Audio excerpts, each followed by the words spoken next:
7 মাস ধরে একটি মেয়েকে আটকে রেখে দিনের পর দিন ধর্ষণ, নিপীড়ন, নির্যাতন, এটাই ছিল সঙ্গীত শিল্পী মাইনুল আহসান নোবেলের নেশা।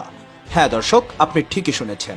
যে গলায় একসময় ভক্তরা শ্রদ্ধায় কেঁপে উঠত, সেই গলায় ছিল নোংরামের বিষ। যে মুখে ছিল গান, এখন সে মুখে শুধু জঘন্য অপরাধের গন্ধ। 2018 সালে সামাজিক যোগাযোগ মাধ্যমে পরিচয়, একটা নিরীহ সম্পর্কের শুরু।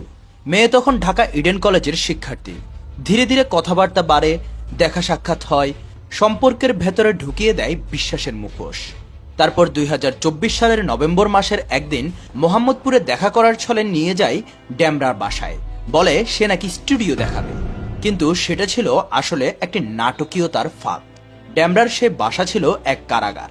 সেখানে 2 থেকে 3 জন সহযোগীর সহযোগিতায় মেয়েটিকে আটকে রাখে এবং মোবাইল ভেঙে ফেলে, মারধর করে এবং ধর্ষণ করে, এবং ভয়ঙ্করভাবে সে নির্যাতনের ভিডিও ধারণ করত সে।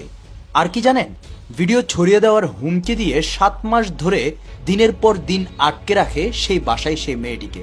এটা কি শুধুই ধর্ষণ? না, এটা মানবিক বিপর্যয়। এটি কোনো ব্যক্তি নয়, এক নোংরা মরণের প্রতিচ্ছবি। একজন শিল্পী যদি তার খ্যাতিকে ঢাল বানিয়ে এমন জঘন্য কাজ করতে পারে, তবে আমাদের সমাজ কোথায় গিয়ে দাঁড়িয়েছে? নোবেল শুধু একজন ধর্ষক নয়, সে একজন ভয়ঙ্কর মানসিক বিকৃতিতে ভোগা একজন ব্যক্তি, যে ক্ষমতার অপব্যবহারকে বানিয়েছে অস্ত্র। এই ঘটনার একটি ভিডিও সামাজিক যোগাযোগ মাধ্যমে ছড়িয়ে পড়ে। মেয়েটির পরিবার ভিডিও দেখে তাকে চিনে ফেলে এবং সঙ্গে সঙ্গে কল করে জাতীয় জরুরি সেবা 999-এ, এবং পুলিশ গিয়ে উদ্ধার করে মেয়েটিকে। ডিএমপির ড্যামরা থানার পুলিশ জানায়, ভিকটিমের অভিযোগের ভিত্তিতে ধর্ষণ ও নারী নির্যাতনের মামলা করা হয় তার বিরুদ্ধে। ঘটনাস্থলে সিসিটিভি ফুটেজ ও প্রযুক্তির সহায়তায় সঙ্গীত শিল্পী মাইনুল আহসান নোবেলকে 19 মে রাতে গ্রেফতার করা হয়। তাকে আদালতে পাঠানো হয়েছে ইতিমধ্যেই। দর্শক, এমন নির্মম ঘটনার বিরুদ্ধে আপনারা কি বলতে চান? নোবেলের আসলে কি রকম শাস্তি হওয়া প্রয়োজন? কারণ এমন ধর্ষক, এমন নির্যাতনকারীর ঠাঁই আমাদের এই দেশে হওয়া সম্ভব নয় বলে আমরা মনে করি।